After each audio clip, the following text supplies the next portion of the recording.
concernant le quotidien des Pornichétains. Certaines mauvaises langues affirment que notre programme manque d'ambition. Mais entretenir la voirie, améliorer l'éclairage public, entretenir ou créer des réseaux d'eau pluviale, sécuriser des cheminements piétons comme cela a été fait en 2015 dans le quartier des Forges, cela est ambitieux, car cela répond aux attentes des Pornichétines et des Pornichétains. Tous les ans, tout au long de ce mandat, nous y consacrerons une part importante de notre budget. Enfin, je voudrais terminer sur ce point par la rénovation du quartier de Mazy. Les commerçants avenue de Mazy et place du Dauphin ont cette année souffert de l'importance des travaux. Pour ceux de l'avenue du Général de Gaulle, encore 3 mois de perturbation. Mais dès le printemps, je pense que tout le monde retrouvera le sourire. Nous ferons d'ailleurs, je vous l'annonce, une cérémonie officielle pour la fin des travaux pour faire comprendre à tous que ce quartier est un quartier commerçant où il va désormais faire bon déambuler. Les commerçants se sont installés récemment dans le quartier, mais ce n'est qu'un début. Concernant les investissements programmés pour 2016, nous n'avons pas augmenté les impôts, Xavier vous l'a dit dans le film, depuis notre élection. Et nous n'avons pas fait appel au crédit car le niveau d'endettement que nous avons constaté à notre arrivée était inacceptable, ce qui ne nous empêche pas d'investir.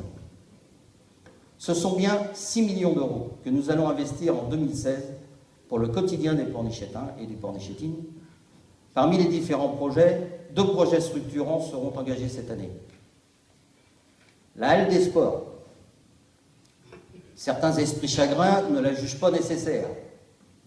Il suffit d'aller le mercredi ou le week-end dans les salles actuelles pour constater leur saturation. Le deuxième projet, donc, est la création du groupe scolaire en centre-ville.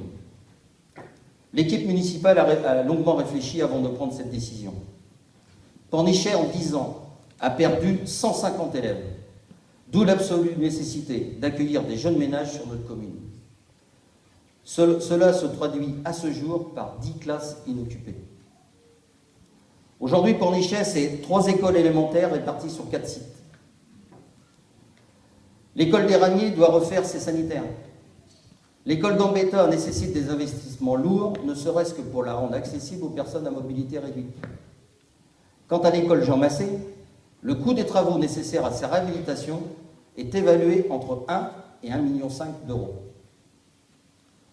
Devant de telles charges dont nous avons hérité, nous avons donc pris la décision, en concertation avec l'inspectrice de l'Éducation nationale, de regrouper nos 3 écoles en 2 groupes scolaires de 300 élèves. Chacun, en faisant une extension de l'école du Pouligou et en créant un groupe scolaire nouveau sur le site de Ramiers, c'est-à-dire en plein centre-ville. En dehors de cette décision, rien n'a été engagé.